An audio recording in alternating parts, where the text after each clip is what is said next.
Kadanda, Lavis, Manageri, Lakshmi.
সেটা হলো আমরা পেচারতল থানাতে ডেপুটেশন দেওয়ার কারণ গতকাল সোনারামপাড়াতে একজন বিজেপি কর্মী আমাদের তীব্রামতা কর্মীর উপর প্রথমেই মারধর করে, তারপরে সেটাকে সমাধান করতে গিয়ে এই বিএসসি চেয়ারম্যান সজলের বাড়িতে যাওয়া হয়, কিন্তু সেখানে সমাধান দিতে গিয়ে ওনারা উল্টো আমাদের কর্মীদের উপর আক্রমণ করে।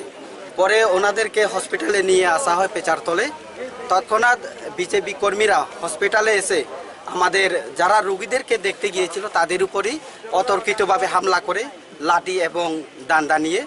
তাই আমরা আজকে যে এখানে ডেপুটেশনে এসেছি, মেন উদ্দেশ্য হলো গিয়া 24 ঘন্টার মধ্যে যদি যতজন কালপ্রিট এই ঘটনার সঙ্গে জড়িত তাদেরকে যদি অ্যারেস্ট করা না হয় তাহলে আমরাও অ্যাকশন চালাতে বাধ্য হব।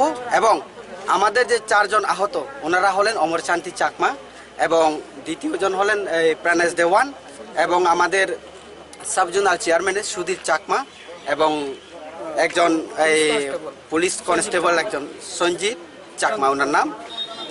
তাই উনি তো পেচারতলেই পিএসএ চাকরি করেন। তাই আজকে আমাদের তীব্রামতার তরফ থেকে আমি সাধন চাকমা, আমি all Tripura YTF youth Tripura ফেডারেশনের ভাইস প্রেসিডেন্ট, আজকে আমরা এখানে ডেপুটেশনে এসে আমাদেরকে এসডিপিও সাহেব এবং ওসি সাহেব বলেছিলেন যে বিকাল 4টার মধ্যে আমাদের এই ডিস্ট্রিক্ট ম্যাজিস্ট্রেট আরডি ব্লকে আসবে, এখানে মিটিং হবে আমাদের সঙ্গে এবং যথাসত্ত্ব তারা চেষ্টা করবেন যে ওনাদেরকে অ্যারেস্ট করার জন্য আইনগতভাবে। এটাই। নমস্কার।